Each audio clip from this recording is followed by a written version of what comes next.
আসসালামু আলাইকুম ভিউয়ার্স, আশা করি সবাই ভালো আছেন। ভিউয়ার্স, প্রতিদিনের ন্যায় আজকে নতুন আরেকটি বিষয় নিয়ে আপনার সাথে আছি। তো ভিউয়ার্স, আজকে আমি শেখাবো মাইক্রোসফট অফিস এক্সেল এসে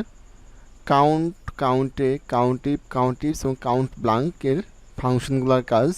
ভিউয়ার্স, যারা এখন আগের ভিডিওগুলো দেখেন অবশ্যই আগের ভিডিওগুলো দেখবেন। আমাদের জব কোর্স নামে কিন্তু একটি কোর্স চলতেছে, যেখানে আমরা ওয়ার্ডের টোটাল ভিডিও আপলোড করেছি। আমরা জব কোর্স আমাদের প্লে লিস্ট আছে, এখানে আমরা আমাদের প্রতিনিয়ত নতুন নতুন ভিডিও আপলোড করছি। ভিউয়ার্স, যারা এখন আগে ভিডিওগুলো দেখেননি অবশ্যই আগে ভিডিওগুলো দেখবেন। ভিডিওগুলো দেখলে পরে ঘরে বসে খুব সহজেই কাজ শিখতে পারবেন। এবং ভিউয়ার্স, আগের ভিডিওগুলো আমাদের এই ভিডিও ডিসক্রিপশনে জব কোর্স নামে একটা প্লে লিস্ট দেওয়া আছে, ওইখান থেকে আপনি দেখতে পারবেন। তো ভিউয়ার্স, আমরা গত ক্লাসে দেখেছিলাম সাম ইফস এবং সাম ইফের ফাংশনের কাজ। তো আজকে আমরা কাউন্টিভস এবং কাউন্ট ব্লাঙ্কের কাজ দেখব। ভিউয়ার্স, আমরা প্রথমে কাউন্টের ঘরে আসি। আমরা জানি এক্সেলে কোনো ফর্মুলা ইউজ করতে হলে প্রথমত সমান দিতে হয়, তারপরে আমরা ফর্মুলা লিখব। এরপর আমরা ব্র্যাকেট দিব। ব্র্যাকেট দেওয়ার পরে আমরা কতটুকু কাউন্ট করতে যাচ্ছি, তো আমরা টোটালটিকে কাউন্ট করতে যাচ্ছি, টোটালটিকে সিলেক্ট করলাম। এরপর জাস্ট আমরা ব্র্যাকেট দিয়ে আটকাই দিব, দেওয়ার পর একটা বাটন ইন্টার বাটন দেবো। ওকে, তো ভিউয়ার্স দেখতে পাচ্ছেন এখানে কিন্তু আমাদের অনেক বেশ কিছু লাইন আছে, কিন্তু দেখেন আমাদের জাস্ট কাউন্ট করছে কটা, 10টা। এখন একটা বিষয় হচ্ছে, কাউন্টের সাহায্যে আপনি শুধুমাত্র সংখ্যাগুলোকে কাউন্ট করতে পারবেন, কোনো টেক্সটগুলোকে কিন্তু আপনি কাউন্ট করতে পারবেন না এই কাউন্টের সাহায্যে। ওকে, তাহলে ভালোভাবে মনে রাখবেন যে আমরা কাউন্টের সাহায্যে শুধুমাত্র এই নাম্বারগুলোকেই মিলাতে পারবো, বাট কোনো টেক্সট এখানে কাউন্ট হবে না। এরপর হচ্ছে কাউন্টের কাজকে দেখেন সমান সমান COUNT কাউন্টে ব্র্যাকেট। আচ্ছা, ব্র্যাকেট দেওয়ার পরে আমরা এবারও এখান থেকে টোটালটিকে সিলেক্ট করে দিলাম। আচ্ছা, সিলেক্ট করার পরে আমরা জাস্ট কিবোর্ড এবার ইন্টার দিলাম। বেশ, দেখতে পাচ্ছেন এবার কিন্তু আমাদের 30টা কাউন্ট করছে। কাউন্টের সাহায্যে আপনার এখানে যত সংখ্যা টাইপ করবেন, যতটা ঘরে ইউজ করবেন, সেটা টেক্সট হতে পারে, সেটা নাম্বার হতে পারে, সেগুলো আপনি কাউন্ট করে দেখাতে থাকেন। আমি যদি এখান থেকে একটা কেটে দিই, তখন দেখতে পাচ্ছেন এখানে কিন্তু 29 হয়ে গেছে। ওকে, আবার আমি এখান থেকে কোনো একটা সংখ্যা কেটে, তাহলে কিন্তু দেখতে পাচ্ছেন যে 2 জায়গাতে পরিবর্তন হয়ে গেছে। তো ভিউয়ার্স, এই হচ্ছে কাউন্ট আর কাউন্টের মধ্যে পার্থক্য। এরপর আছে আমাদের count if function. Count if ফাংশনটা কি, আমরা সমান সমান দিলাম, দেওয়ার পর আমরা COUNT কাউন্ট ইফ দিলাম। কাউন্ট ইফ দেওয়ার পর আমরা ব্র্যাকেট দিব। আচ্ছা, ব্র্যাকেট দেওয়ার পরে আমরা এখান থেকেও করতে পারবো, অথবা আমরা এই ফর্মুলা বারে ক্লিক করব। আচ্ছা, ক্লিক করার প্রথমত রেঞ্জ। তো রেঞ্জটা কি, রেঞ্জটা হচ্ছে আপনি কোন এরিয়ার মধ্যে দেখতে চাচ্ছেন। তো আমি চাচ্ছি শুধুমাত্র নামের এরিয়ার মধ্যেই, তাহলে আমি এখান থেকে জাস্ট এই নামের ঘরটাকে সিলেক্ট করব। বা আপনি টোটালটিকে সিলেক্ট করতে পারেন, টোটাল আপনি নামের ঘরটাকে সিলেক্ট করলাম। আচ্ছা, নামের ঘরটাকে সিলেক্ট করার পরে এখানে ক্রাইটেরিয়া, তো আমি দেখতে যাচ্ছি যে আমাদের এই নামের মধ্যে কতজন ব্যক্তি রহিম নামে আছে, সেটা আমাদের কাউন্ট করে বের করতে হবে। এই জন্য আমরা এখানে জাস্ট ডাবল ইনভার্টেড কমা দেবো, দেওয়ার জাস্ট রহিম লিখবো। লেখার পর জাস্ট এখানে ওকে করবো। তাহলে দেখতে পাচ্ছেন যে আমাদের এখানে কিন্তু রহিম নামে 2জন ব্যক্তিকে দেখাচ্ছে। এক হচ্ছে এইটা, দ্বিতীয়ত হচ্ছে এইটা। তো বেশ, এরকমভাবে কিন্তু আপনি কাউন্ট ইফের সাহায্যে আপনি হাজার হাজার ডাটা থেকে নির্দিষ্ট ব্যক্তিগুলোকে কিন্তু খুঁজে বের করতে পারবেন। এরপরে হয়ে যাচ্ছে count ifs function. Count ifs ফাংশনের কাজ কি, সমান সমান দিলাম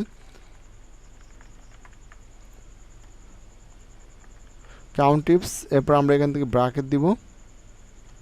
আচ্ছা, ব্র্যাকেট দেওয়ার পরে দেখেন এখানে আমাদের ক্রাইটেরিয়া রেঞ্জ 1 2 3 অনেক কিছু চলে আসছে। তো আমরা এখান থেকে ফর্মুলা বারে ক্লিক করব। আচ্ছা, ক্লিক করার মধ্যে প্রথমত ক্রাইটেরিয়া রেঞ্জ 1, তো ক্রাইটেরিয়া রেঞ্জ 1 কি, নামের ঘরটাকে সিলেক্ট করলাম। ওকে, এবার ক্রাইটেরিয়া 1, তো আমরা কোন নামের ব্যক্তিকে দেখতে যাচ্ছি, তো আমি চাচ্ছি এখান থেকে হচ্ছে রকি নামের ব্যক্তিকে দেখবো। তাহলে আমরা এখানে রকি দিলাম, ইনভার্টেড কমা দিব, দেওয়ার পরে আটকাই দিলাম। এরপরে ক্রাইটেরিয়া রেঞ্জ 2। ক্রাইটেরিয়া রেঞ্জ 2 কি, আমি যেমন এই নাম থেকে ব্যক্তিকে নিব, পাশাপাশি আমি এই এরিয়া থেকেও নিব। তো এই জন্য আমি জাস্ট এরিয়াটাকে সিলেক্ট করলাম।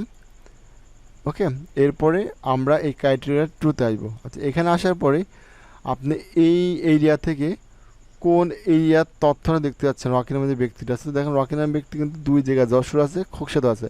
তো আমি আজকে খোকসাটা দেখব, মানে এই জন্য আমি জাস্ট এখানে খোকসা লিখবো। এরপর জাস্ট আমি ইন্টার দিলাম। ভিউয়ার্স দেখতে পাচ্ছেন যে এই রকি নামে যে ব্যক্তিটা আছে এই খোকসা এরিয়ার মধ্যে জাস্ট একজনে আছে, দুইজন কিন্তু নেই। এখন এইটাই যদি দেখতে পাচ্ছেন আমাদের এখানে আমাদের কুষ্টিয়াতে যাই, ওকে, আমরা এখান থেকে আবার ক্লিক করি। ক্লিক করার পরে আমি দেখতে যাচ্ছি যে রকি নামের ব্যক্তি কুষ্টিয়াতে একজন আছে কি না। দেখবেন যে এখানে কিন্তু আমাদের জিরো চলে আসবে, যেহেতু কুষ্টিয়াতে রকি নামে কেউ নাই।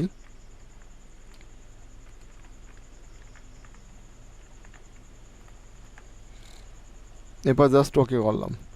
জাস্ট দেখতে পাচ্ছি এখানে আমাদের জিরো চলে আসছে। কেন জিরো ছিল? কারণ রকি নামে কোনো ব্যক্তি কুষ্টিয়ার মধ্যে নেই। অর্থাৎ আপনি কাউন্ট ইফের সাহায্যে নির্দিষ্ট এরিয়ার নির্দিষ্ট ব্যক্তি কতজন আছে ওই এরিয়ায় সব কিছু আপনি এই কাউন্ট ইফের সাহায্যে বের করতে পারবেন।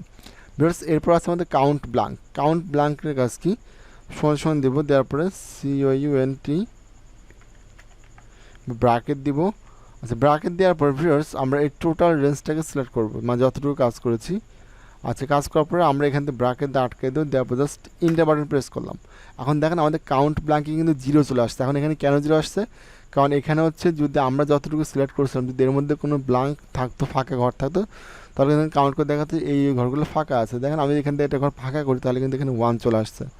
দেখতে পাচ্ছেন যদি আমি এখান থেকে আরেকটা ফাঁকা করি তাহলে কিন্তু এখানে 2 চলে আসবে। তো ভিউয়ার্স দেখতে পাচ্ছেন যে এক জায়গায় তথ্য পরিবর্তন, সব জায়গায় তথ্য কিন্তু অটোমেটিকলি পরিবর্তন হয়ে যাচ্ছে। তো ভিউয়ার্স এরকমভাবে আপনি কাউন্টিফস এবং কাউন্ট ব্ল্যাঙ্ক ব্যবহার করতে পারবেন।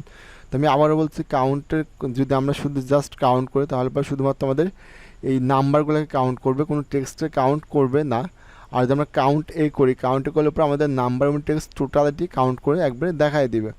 এরপর আছে কাউন্টিফের কাজ হচ্ছে নির্দিষ্ট এরিয়ার নির্দিষ্ট ব্যক্তিকে, মানে নির্দিষ্ট এরিয়ায় কতজন একই নামে ব্যক্তি আছে সেটাকে খুঁজে আপনি বের করতে পারবেন, নির্দিষ্ট নামগুলো। আর কাউন্টিফের সাহায্যে আপনি নির্দিষ্ট এরিয়ার নির্দিষ্ট ব্যক্তিগুলোকে খুঁজে বের করতে হবে। কাউন্টিফস প্রায় সেম টু সেম, জাস্ট এখানে এরিয়াটা সিলেক্ট করতে হয়। আর কাউন্ট ব্ল্যাঙ্কের কাজ হচ্ছে আপনি যতটুকু কাজ করছেন এর মধ্যে কোনো ব্ল্যাঙ্ক ঘর আছে কিনা সেটা জাস্ট চেক করে দেখতে পারবেন। তো ভিউয়ার্স এরকমভাবে খুব সহজে কিন্তু আপনি ফর্মুলাগুলো ব্যবহার করতে পারবেন এবং নিজেকে দক্ষতা সম্পন্ন করতে পারবেন। তো ভিউয়ার্স যদি ভিডিওটি আপনার ভালো লেগে থাকে তাহলে অবশ্যই আমাদের ইউটিউব চ্যানেলকে সাবস্ক্রাইব করবেন আর অবশ্যই একটি লাইক করবেন আর ফেসবুক পেজটাকে ফলো করে রাখবেন। তো ভিউয়ার্স পরবর্তী দেখা হচ্ছে নতুন কোনো ভিডিও নিয়ে। সবাই ভালো থাকবেন, সুস্থ থাকবেন।